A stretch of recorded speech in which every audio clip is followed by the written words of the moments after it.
سلام سلام بروخات نايز مدبز تخاتاتلتي كاب እግዚአብሔር አቦናን ካብ ኢየሱስ ክርስቶስ መድኃኒናን ሰላም ንዓኻትኩም ይኹን ባር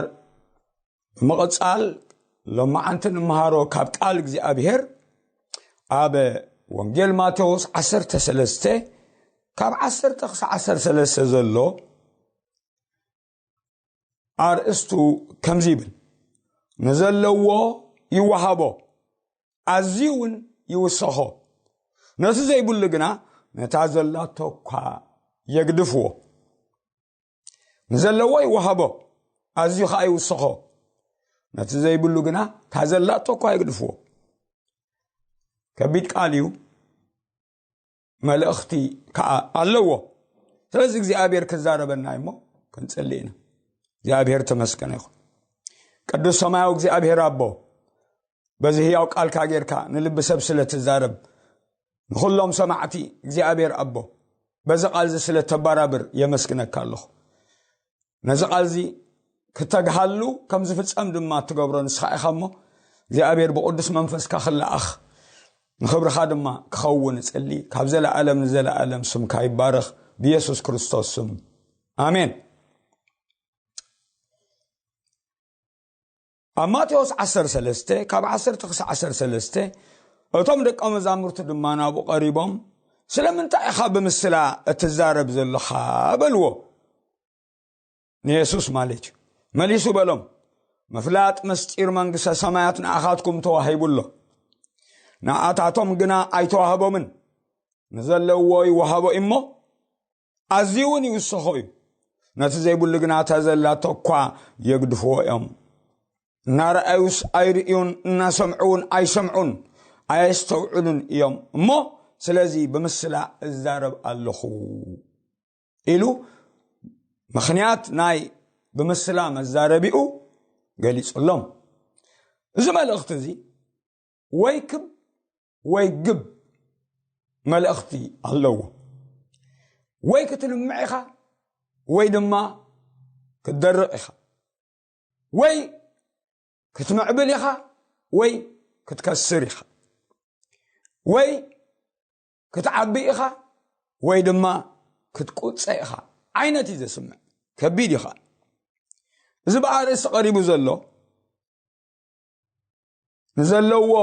ወሲሕካ ነቲ ዘይብሉ ነታ ዘላቶ ኣሕዲድካ ጥራዩ ከተትርፎ ዘይፍትሓው እኳ እንተመሰለ ንምስትውዓል እውን ዘሸግር እኳ እንተኾነ ምስቲ ሒዝዎ ዘሎ ሙሉእ ሓሳብ ኣጋናዚብና እንተደኣ ርኢናዮ ግና መንፈሳዊ መልእኽቲ ዘለዎ ክትምርምሮ ከዓ ዝግድደካ ሓቂ እዩ ህይወት ዘለዎ ዘበለ ኩሉ መንፈሳዊ ይኹን ስጋዊ ብዝርአ ጀሚሩ እናወሰኸ ይዓቢ እዩ ክሳዕ ምፍራይ ከዓ ይበፅሕ ህይወት ዘለዎ ዘበለ ኩሉ ከምቲ ህይወት ዘይብሉ ይኮነን እቲ ህይወት ዘይብሉ ኣብ ዝበፅሖ ስለ ዘይብሉ ኣብቲ ዘለዎ ደው ኢሉ ይጸንሐካ ህይወት ዘይብሉ ዘበለ ኩሉ ኣሽንኳይዶ ክውስኽ ወይ ድማ እናወስኸ ክዕንብብ ክፈርስ ይትረፍ ነቲ ዝነበሮ ትሕዝቶን መጠንን እኳ በብቁርብ እናጉደለ እናደኸመ ይኸይድ ክሳዕ ዘየለውን ክኸውን ንሪኦ ኢና ኣይዓብን እምኒ እንተወሰድና ደረቕ ዕንጨይቲ እንተወሰድና ዝሞተ ነገር ዝኾነ እንተወሰድና ኣይዓብን እዩ ህይወት ዘለዎ ግና እናቐፀለ ይቐፅል እሞ ናብ ምፍራይካ ይበፅሕ እምበኣር መበገሲ መልእኽትና ካበይ ዝነቐለ እዩ ኣበይ ዘተኮረ እዩ እንተደኣ ኢልና ብምሉእ እቲ ማቴዎስ ካብ ምዕራፍ 13 ካብ 1 ክሳብ 13 እንተንበብናዮ እዩ ዝርዳእና ከምዚ ድማ ይብል በታ መዓልቲ ኢየሱስ ካብ ቤት ወፂኡ ኣብ ገንገም ባሕሪ ተቐመጠ ብዙሕ ህዝቢ ናብኡ ተኣከበ ናብ ጃልባ ኣትዩ ክሳዕ ዝቕመጥ ከዓ ኩሉ እቲ ህዝቢ ኣብ ገንገም ባሕሪ ደው ኢሉ ነበረ بمثلات دما بزح نغرم كم زنا بله انه زرعي كزرع وفره كزرع كله قالي ابطع منقد ودقه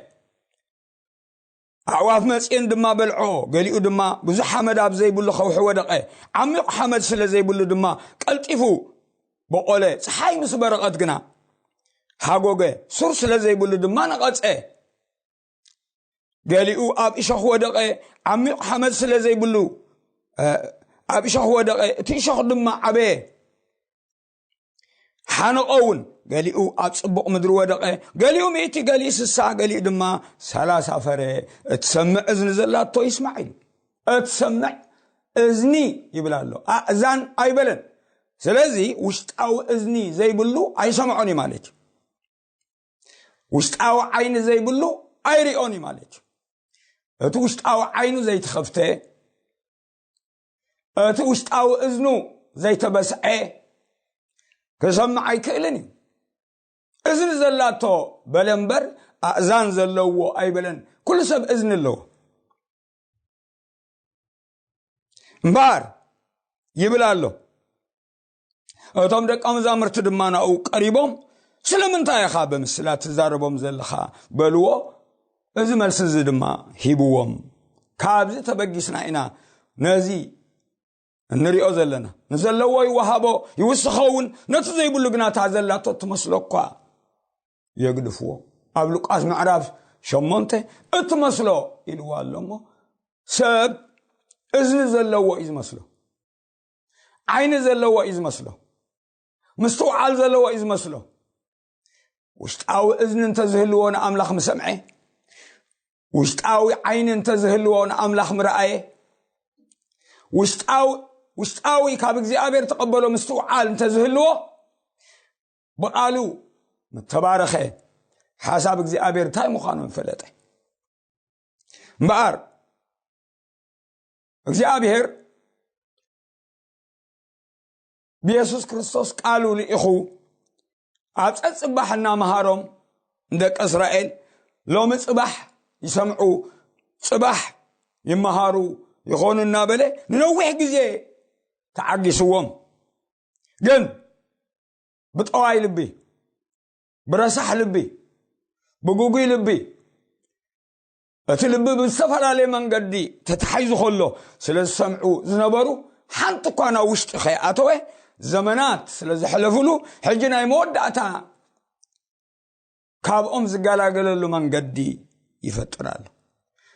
ناي مسمع غزيهم اخيلي امو نا مسطيرات كحلفه يلو مسطيرات مستزاربه بمسلاخ زار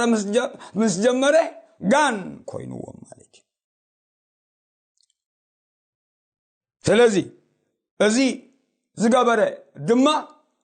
مخنياتو اماتيوس 10 تخلته ابتا قدمي ازلا ماتيوس 10 3 تصحيفولو ماتيوس 10 تخلته كاب 20 كلتن 30 شوعاتن ازي سلازغبري ببزح منقدي كمصون فتينو بزح تمرتن تامراتن اريوم مساتهم غنا اي تقدسوا بتخاله منقدي قالوا قاليص لهم انغنغيهم يهروم مساتهم غنا يستوعال دهرز خاغانين زحادرو عور عباسنا بو امصو نسدمانه تعور عباس زرئن ززاربن غيرو احويو تو مزب كلهم كا زست ودداو ديكونن إلى ما استنكروا فريساويان مسمعوا غنا ازي بزي بيل زبول حلقه اغاننتي نغاننتي ايو صومن يزلو بلو يسوس حسابهم فليط بلوم نحددا تفلاليت كلها منغستي تعنو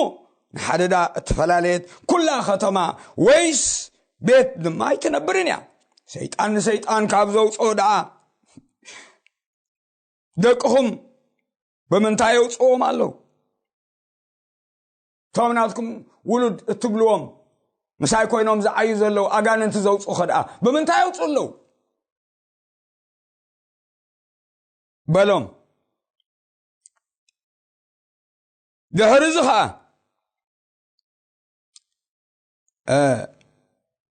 سلازي نساتهم فرادهم كخونيهم انا نغاننت بمنفس املاح زوصوم كابكونكو غنا انها منغست املاحنا بخاتكم مصت بدهرين تايلو مبار نتي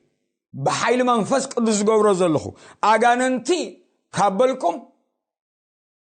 بينايكم أتعكم خلاني نتطعي الحموم كابلكم نتصبو كفوء كابلكم نتبرهان المات كابلكم توديو سلازي نغاننتي حليفة خبوكم كبلهم كله نري انتايلو له كافريو يفلت إمو نتأم تصبق قبروا فريق خاص تصبق ويش نتأم كفوء قبروا فريق دم ما خفوء عتون ولدات من أف كامل أتل بيزاربي ما كفوءات كناس خمسي كما يجركم تصبق مزراب كتقولوا تحيا وايسب تصبق اللي بزلوا سب كاب تصبق مزقب لبو تصبق يزوج كفوء سب بخفاءات سملة كاب تخفوء مزقب لبو كفوء يزوج أنا قنا اتنابخاتكم زعتوا قال انت زلوطكم نيرو اف كامل اتلبي اتزارب مو بزربه خا تصدق بزربه خا اتخنن مو سب زاربو زبله زي طقم زبله كله قال بمعالت فردي صبصاب كبول يوم بلوكم الله خيلو هذا مسلاد ما تزاربو غانين كابتا حنتي نفسي وصمو زعرفلو بوتا سينو مستملسه تخسران تسليمان مصنحته شوعت كابوز قدو حزي اتوا تا نفستيا كاب تقدمها دحروا يزغدد يخون سلازي ويكب الله ابت منفساو ممرحي اب ناي እግዚአብሔር كرو خلنا با اذا منفساو ممرحزي مجمريا حقيو كالا ايدما كوني እግዚአብሔር أنا مستوعال يبلين طبب يبلين بفلايكا سماو مستوعال سماو طبب يبلين نزبل يهبو طبب انيا استوعالي كل يفلت كابس زمل علي ايد ليننيو نزبلك احلفو نتي عشنتو نتو مخر حسابو احلفيه بار اب إساياس معراف 19 اب قداماي قرنطوس معراف 1 اب ماتيوس معراف 11 ويكب الله اب دانيال معراف 2 اب مثالي معراف 8 ندانيال طبب زي نبرو طبب لمينو مستوعال زي نبرو مستوعال لمينو مستوعال هيبو نتاستوعالن طببنيا اندما انا وسخه وسخو يوسخ نتاوم نفلط ينازبلو برئسهم زئمنوا اب إساياس انتايلو هاب حماقنا بحماقنا قددو خمس خدو كزارب كله إساياس معراف أزران شعاتن كمزيلو ومال استوعلو تتنقيقون كاسمعو نايوازا مال اختي كونن بشللتنت اتسمع خاي كونن أزران شعاتن إساياس قصري شعات تدنقو تحركه تجرموا تحركه تعمتوا تحركه عرو بتخرصص سبكون زغبرون زنبره تامرات يدنقون يرمدو تجرموا زبلان بيبنادو استنكروا ازس ود داود يكونن إلو ما استنكروا تجرم ما دحر مجرامك دحر مدناك تجرموا يلو جن بتتأمرات نتقال سميعهم كند زلوطو تتأمرات بخالق أو يوم سلا زقربوا بقار تعمتم بو بالكم عورو سلامنتاي سخورات يوم قناخ أي بوينن سنكل كاليبلو قناخ ببرطع مستيكون እግዚአብሔር መንፈስ ከቢድ متخاص سلامنتاي زتخسك قال أملاخ كنباب كله نا እግዚአብሔር ነገር ክብለጥ كسمع كله كعيلهم علمو منفس كبيد متخاص كعيلهم نعينتم دفينوان ننبيات نحالاؤو نسب رأي أقول بيبوهم الله كل رأي كم قالات حتم مصحف كوينوهم الله نحادا نباب زفلت انكاسكي أنبب إلهم انتهابو نسخاء حتم يو أي كون اللين اللي يملس ويسن حادا نباب زي فلت انكاسك أنبب انتبالو خاء نسون نباب أي فلتني حدا نباب زي فلت نباب أنبب انتبالو حتومي يبلوم نتنباب زفلتك نكاس كان بتبالوخه نسون نباب أي فلتني إلي ملس حدا حتومي يبل حدا خان نباب أي فلتني يبل زنباب النهالو سلام انتاي ذا يسوعلو زقول ببو سلازلوه قدر عسر እግዚአብሔር ካበለ እዚ ህዝብ እዚ በአፉ ካብ ዝቀርበኒ በኸናፍሩን ካብ ዘኽብረኒ ልቡ ግና ካባይ ካብ ዝርሕቕ እቱን አይ ምፍሩሁ ድማ በምህሮ ባህል ሰብ ንናይ ሰብ ፍልስፍና ንናይ ሰብ ዝሓፎ ሕንጻጻት ደብተራ ባዕሉ ዝሃንደሶ ጽውጽዋያት ካብ ቃል አምላኽ ወጻኢ ካብ እግዚአብሔር ዘይኮነ ሰባት ባዕሎም ብዝቀረብዎ ምህሮ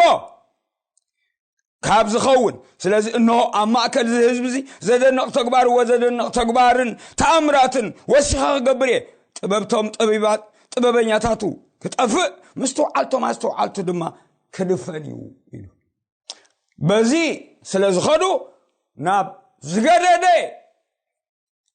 ከብሉ ንሪኦም ኣለና ኣርእስና እንታይ ንዘለዎ ይወሃቦ ኣዝዩን ይውስኾ ነዘይብሉ ግና ታዘላቶ እኳ ትመስሎ የግድፍዎ ታዘላቶ ይግድፉ እታ ዝጸልመተ ተኣምሮ ብሓጢአት እግዚአብሔር ብቃሉ ከብረሃ እናኸኣለ ክርስቶስ ብርሃን ኮይኑ ከብረሃ እናኸኣለ ኣብ እምሮኦምን ኣብ ልቦምን ብዝቐመጥዎ ምህሮ ባህሪ ሰብ ተደፊንዎም ነቲ ቃል ከየስተውዕልዎ ንባባ ይፈልጥን ይብሉ تزينب بسقوا حتميو كما جرن تايز بزلو خبل خل فيدال زي قصره فيدال زي قصره خنا نهابو سلمنتاي ابلبو درس تقمط ነገር ስለዘለ ابلبخم تقمط ነገር ተዳልይኩም ነተቃል ዝብለኩም ክሰምዑ አይትخሉንኩም ስለዚህ አማቴዎስ 11 እንደገና ኣብ ቀዳማይ ቆሮንጦስ ምዕራፍ 1 ነዛ ኣብ ኢሳይያስ ዘንበብናያ ደጊሞዋል ኢሳይያስ ዘንበብናያ ምዕራፍ 19 أماتيوس 11 زقال زي الله زقال زي الله ماتيوس 11 نمبوسكي كم زيبل كاب 15 بتاور حتى يسوس ملسه بلون وابوي قويتا سماين مدرن ازي كابل هتاتن استوعلتن انا زبلو مالتي سلاز حبا كايو ህፃናት ግና بقره لب زقبلو ግና ስለ زغلصكايو امسكنك الله وبوي اب قدمها كمو سمرتك كوينو كومي سمرتك كاب ابوي كل توهيبن له نودي ክርስቶስ ማለት بجك ابو حدوكا زفلط يلبون نبوخا بجك ودن اتودخ غلصل زفوتن زفلط يلبون بار ناب ክርስቶስنا اتون كلهم تصعرون صر زخبركم انا خعرفكم ناباي كبدت ابر نفسك انتلي ناي صلا سرار حنتلي ناب ክርስቶስنا نسوخ مغارجا مستقد تمنفس كبدت مستلع عليه ክርስቶስን ቃሉን ህይወት ከም ዝህብ ክትፈልጥ ይኸ ክትፈልጥ ይኸ እግዚአብሔር ተመስገን ይኸ ኣብ ዳንኤል ግና ከም ዝበልኩኹም ምስተውዓል ነቶም ምስተውዓል ዝልምኑ ከም በዓል ዳንኤል ኣብ ምሳሌ ምዕራፍ 8 ድማ ኣነ ጥበብ ኣብ ልቦና እነብር እናበለት ተዛሪባላ ጥበብ ኣይትጭድሩ እንዶ ያዘላ ኣእምሮውን ድምፃዶ ይተሰምዕን ያዘላ ኣብ ጫፍ በረኽትን ኣብ ቀራናታት መንገድ እንደው ኢላ ኣብ ጥቓ ደጌታት ኣብ መእተው ከተማ ኣብ ኣፍ ደጌታት ትጭድራቶም ሰባት ንኣኻትኩም ጽዋዓኩም ኣለኹን ደቂ ሰብ ዘድየኩም ዘሎ ንዕለብሞ ክቡር ነገር ክዛረበ ኣቱም ዓያሹ ኣእምሮ ተማሃሩ ኣቱም ደናቁርቲ ፍልጠት ዘይብልኩም ለብሙ ትብል ነይራ ሰምዓ ግና ይረኸበት ኣብ ምዕራፍ 9 እንታይ ኢሉ ዘይለበመን ተለይሉ ቁጥር 4 نابزي يمصا نتوما امرو زي بلومون كمزي تبلوم الله من طبب مستوعال نا እግዚአብሔር مستوعال نا እግዚአብሔር طبب نعو انغيرا يبلعو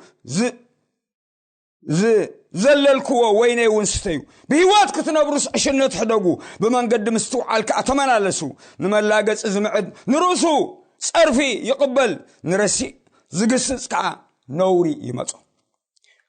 غليوم يلاغصو نملاغصي ايتمعد صرفي اماتيو شوعته انقهم اطم قدم مفالس ኣይትደርቢዩ ከይትርትርኹም ተመሊሶም እቲ ቅዱስ ንኽላባት ኣይትሃቡ ይብል ቃል እግዚአብሔር ንረሲእ ዝግስጽ ከዓ ነውሪ ይመጽእ ረሲእ በዓል ኣምላኽ ዘሽካዕልል ንቃል ኣምላኽ ከም ከንቱ ዝርኢ ኣምላኽን ክርስቶስን ፀዊዕካሉስ ዝሕጭጭ ንረሲእ ዝግስጽ ከዓ ነውሪ ይመጽእ ይብለና ምእንቲ ከይጸልዓካስ ንመላገጺ ኣይትገስጾ ንጠቢብ ገስጾ እሞ ከፍቅረካዩ ንጠቢብ ትምህርቲ ሃቦ እሞ ወሲኹ ክጠብብ ንጻድቕ መሃሮ እሞ ፍልጠት ክውስኽ እዩ ቶም ካብ እግዚኣብሔር ዓይንቶም ዝተኸፍተሎም ጽን ዝብሉ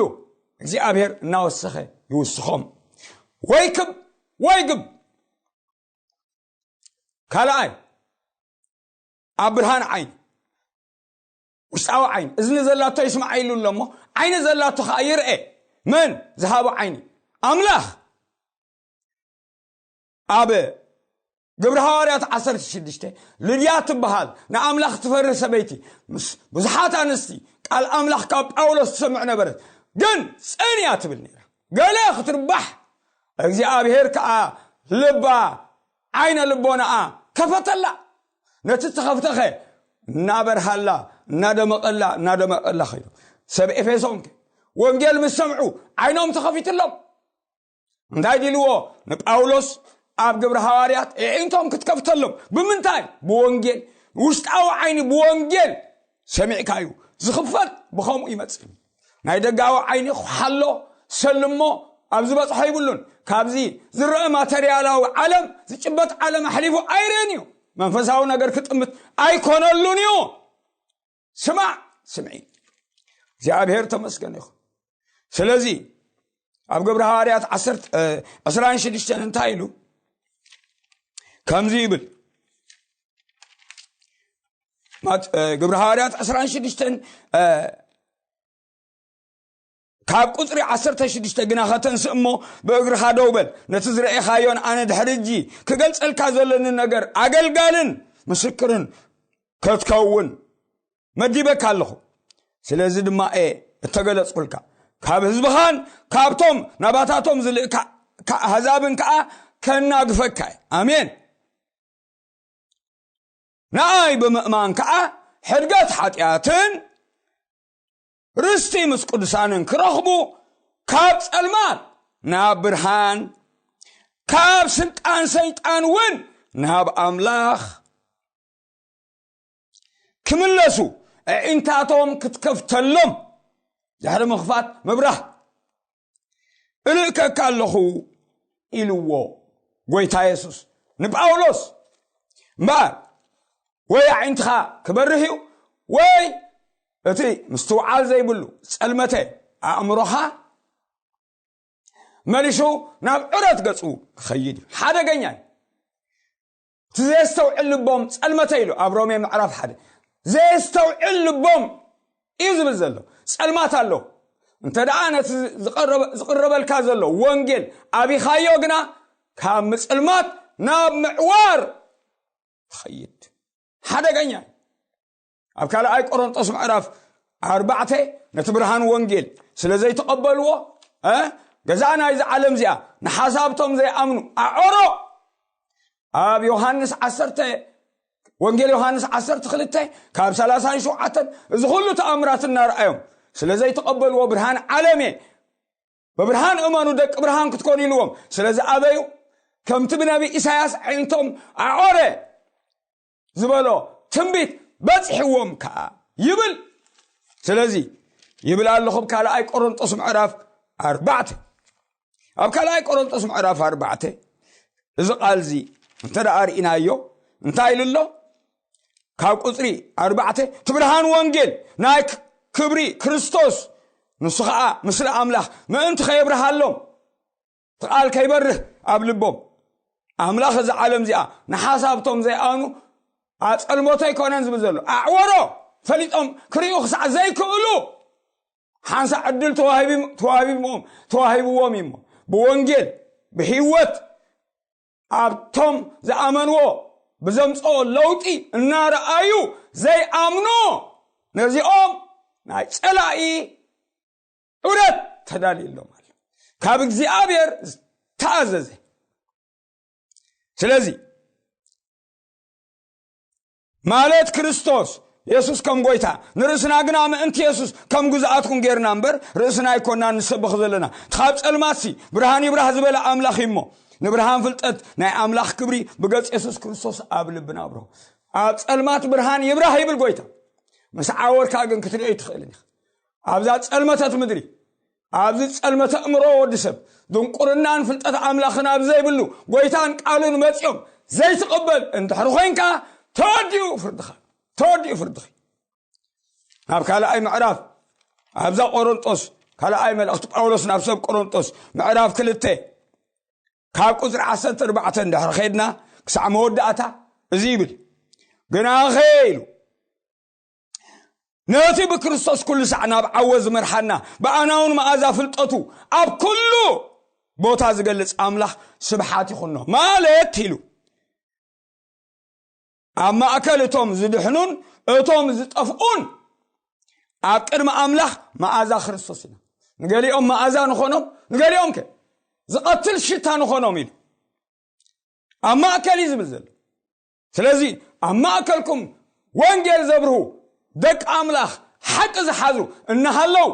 ወይ ንፍርዲ ወይ ንህይወት ወይ ንሞት ወይ ንዑረት ወይ ንብርሃን ከም ዝኾንኹም ፍለጡ ሓደ ናይ እግዚአብሔር ሰብ ወንጌል ዝሓዘ እቲ ወንጌል ድማ ኣብ ህይወቱ እና ተግበረ ዝነብር ክርስቲያን ንዓኻ ወንጌል ሰሚዕካ ንትነጽግ ሰብ ወይ ንሞት ወይ ንህይወት ወይ ንጥፍኣት ወይ ንምርካብ ምኽንያት ክኾነኪ ነዚኣቶም ካብ ሞት ናብ ሞት ነቲኣቶም ግና ካብ ህይወት ናብ ህይወት ዘብጽሕ ሽታ ኢና ሓዲዩ ወይ መኣዛ ወይ ሕማቕ ሽታ ገሊኹም ወንጌል እናሰማዕኩም ሕማቕ ሽታ ዝኾነኩም ፍርድኹም ዓቢ በኣር ክንቅጽሎ ኢና እግዚአብሔር ተመስገነ ይኹን ኣርእስትና